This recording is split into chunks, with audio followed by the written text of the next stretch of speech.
امیر باپ اور غریب باپ۔ میرے دو باپ تھے، ایک امیر تھا اور دوسرا غریب۔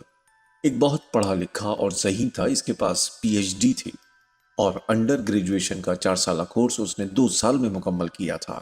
اس کے بعد اس نے بالترتیب Stanford university, university of Chicago, North western universities میں اعلیٰ تعلیم حاصل کی اور اس دوران اسے حکومت کی طرف سے وظیفہ ملتا رہا۔ میرے دوسرے باپ کی تعلیم کا یہ حال تھا کہ وہ 8ویں جماعت بھی مکمل نہ کر پایا تھا۔ دونوں ہی اپنے میدانوں میں کامیاب تھے اور محنتی تھے۔ دونوں کی اچھی خاصی آمدن تھی، تاہم ان میں سے ایک زندگی بھر پیسے کے لیے تقاضا کرتا رہا، دوسرا ہوائی کا امیر ترین آدمی بن گیا۔ ایک جب فوت ہوا تو لواحقین کے لیے بے تحاشا دولت چھوڑ گیا، دوسرے نے اپنے بچوں پر قرض کا بوجھ منتقل کیا۔ دونوں ہی مضبوط تھے، با اثر تھے اور طلسماتی شخصیتوں کے مالک تھے۔ دونوں ہی نے مجھے نصیحت کی، مگر ایک نے جو کہا وہ دوسرے سے میل نہ کھاتا تھا۔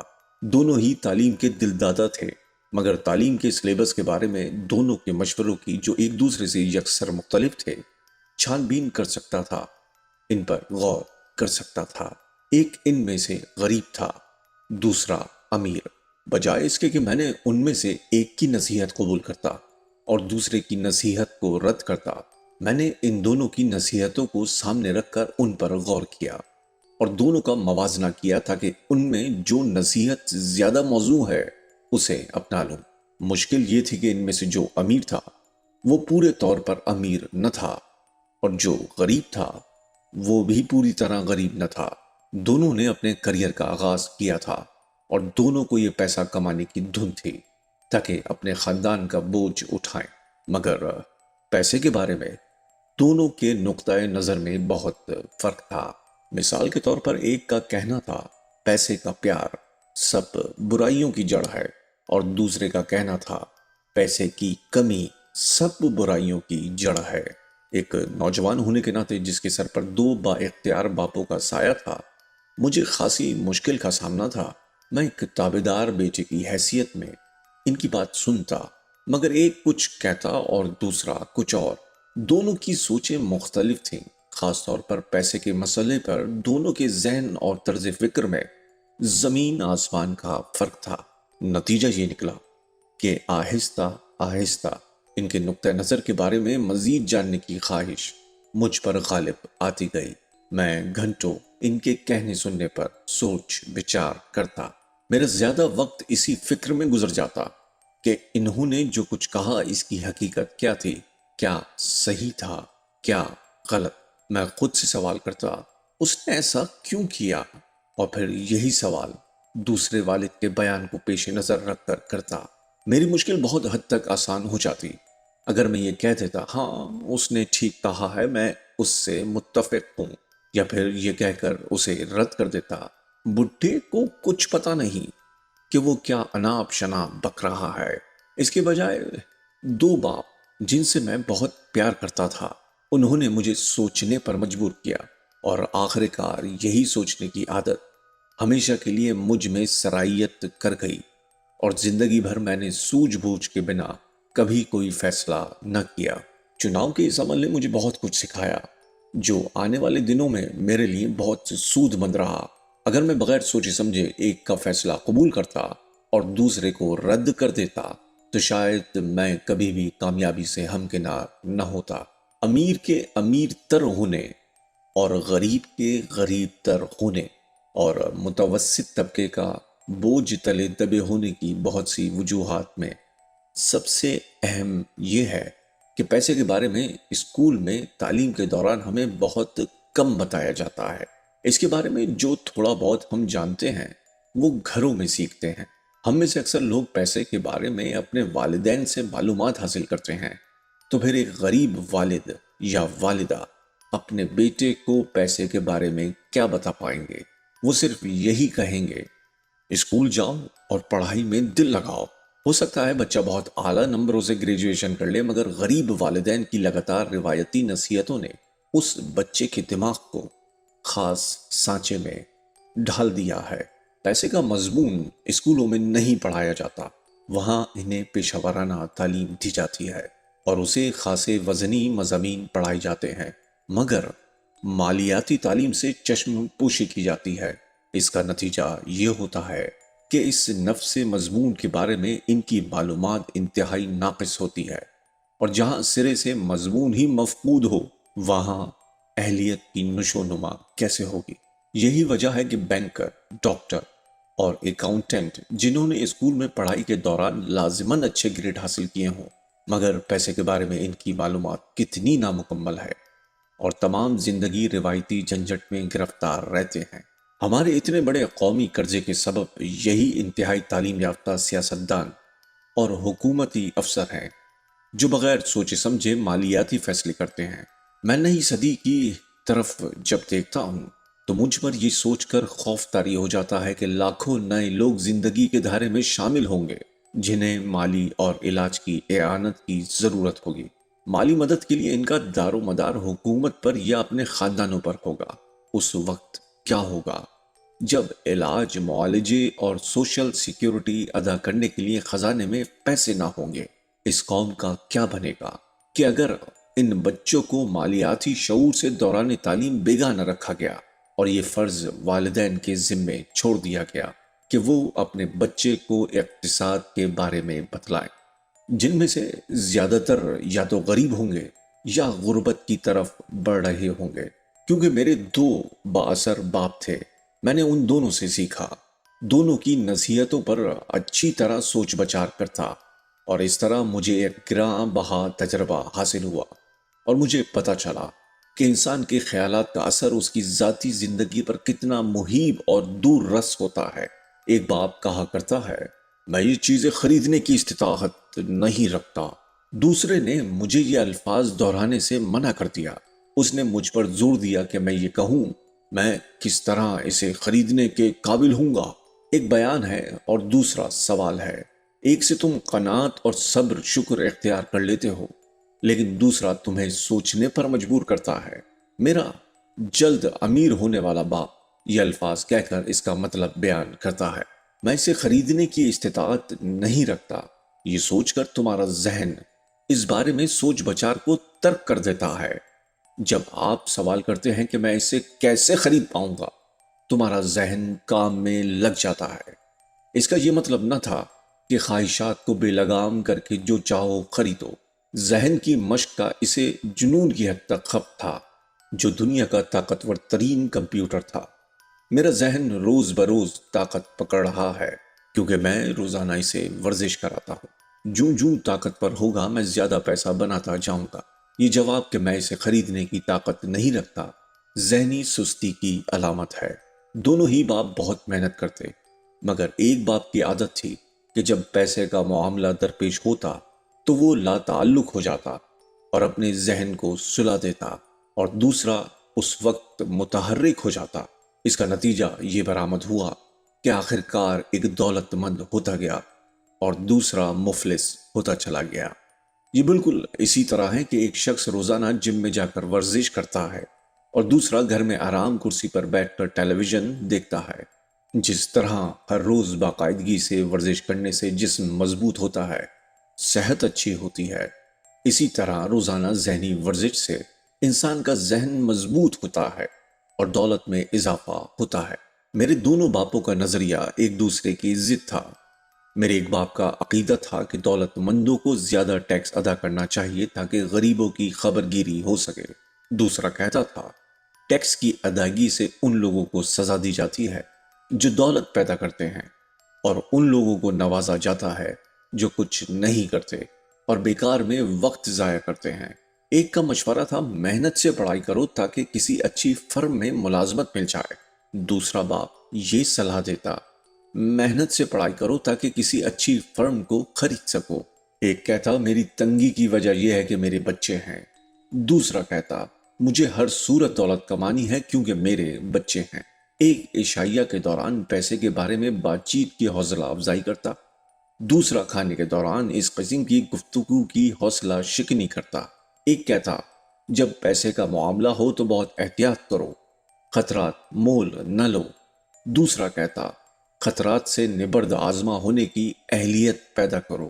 ایک کو یقین تھا، ہمارا گھر ہماری سب سے بڑی دولت اور سرمایہ کاری ہے۔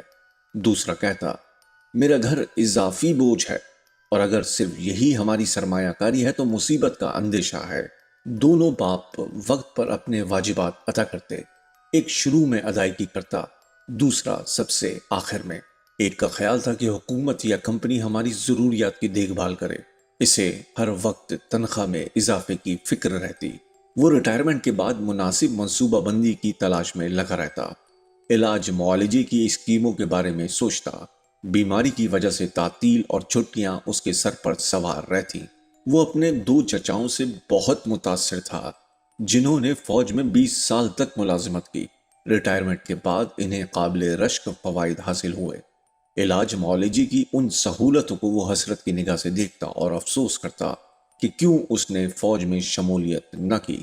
یونیورسٹی میں اسے یہ چیز پسند تھی کہ نوکری ایک مقررہ میعاد کے لیے ہوتی ہے اور اس سے پہلے کسی کو برخاست کرنا مشکل تھا۔ ایک مستحکم نوکری اور اس سے مربوط فوائد بھی اس کا مطمع نظر تھے۔ وہ بار بار کہتا، میں نے نہایت محنت سے اس حکومت کی خدمت کی ہے اور سہولتوں کا حقدار ہوں۔ دوسرا مالیاتی معاملات میں خود مختاری کا قائل تھا۔ وہ ہمیشہ حقداری کی اس ذہنیت کے خلاف بولتا کیونکہ اس کے خیال میں اس طرح کمزور اور ضرورت مند افراد کی تعداد میں اضافہ ہو رہا تھا۔ وہ ہمیشہ اس بات پر زور دیتا کہ انسان کو مالی طور پر خود کفیل ہونا چاہیے۔ ایک نے کوشش کر کے کچھ پس انداز کر لیا تھا، دوسرے نے سرمایہ کاریوں میں اضافہ کیا تھا۔ ایک نے مجھے ایک زبردست درخواست اور بایو ڈیٹا لکھنے کا طریقہ بتلایا تھا تاکہ مجھے ملازمت تلاش کرنے میں آسانی رہے۔